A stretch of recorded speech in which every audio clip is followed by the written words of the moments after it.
Just థియేటర్కి వెళ్తుంటే జనాలు ఎక్కువ బయటకు వస్తే జస్ట్ వాళ్ళు వేవ్ చేసి మళ్ళీ లోపలికి వెళ్ళిపోయి మళ్ళీ థియేటర్ లోపలికి వెళ్ళిపోయాం. అండ్ థియేటర్ లోపల మీ సినిమా చూసిన కొంచెం సేపటికి సార్ నా వర్క్ అసలు ఏ పోలీసు కానీ ఎవ్వరూ నాకు వర్క్ అసలు నన్ను కలవలేదు, నాతో ఏం చెప్పలేదు.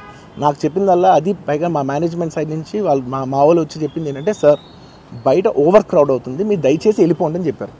వాళ్ళ పోలీసు వాళ్ళందరూ బయట చాలామందికి ప్రాబ్లం అవుతుంది సార్, ఓవర్ క్రౌడ్ అవుతుంది, మీరు వెళ్ళిపోండి అంటే నేను వెళ్ళిపోయా. సినిమా స్టార్ట్ అయిన కొంచెంసేపు నేను వెళ్ళిపోయా. నేను మా వైఫ్ అందరూ మేము బయటకు వచ్చాము అంతే. నాకు అసలు ఆ తర్వాత నెక్స్ట్ డే నాకు తెలిసింది ఒక లేడీ ఇలా ఉందంట, కళ్ళు తిరిగి పడిపోయిందంట, ఆ తర్వాత ఆవిడ పాపం చనిపోయిందంట, ఇలా ఒక కిడ్ ఉన్నాడు అంటే నేను షాక్లో గురయ్యా.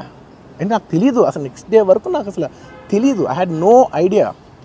ఎందుకంటే నేను నా పిల్లోనే పక్కన పెట్టుకున్నా, నా వైఫ్ నా కొడుకు నా కూతురు థియేటర్లోనే ఉన్నారు. నాకు తెలీదు. నిజంగా అలా జరుగుండుంటే నాకు తెలుసుండుంటే నేను వాళ్ళు తీసుకుని వెళ్ళిపోతాను కదా, మినిమం కదా, ఎవరైనా వాళ్ళ పిల్లలు వాళ్ళు తీసుకుని వెళ్ళిపోతారు కదా. నాకు తెలియని కూడా తెలియదు. సరే పిల్లలు వాళ్ళు చూసుకుంటారు, మనం వెళ్ళిపోతే క్రౌడ్ క్లియర్ అయిపోతే ప్రాబ్లమ్ సాల్వ్ అయిపోతే నేను వదిలేసి వెళ్ళిపోయా.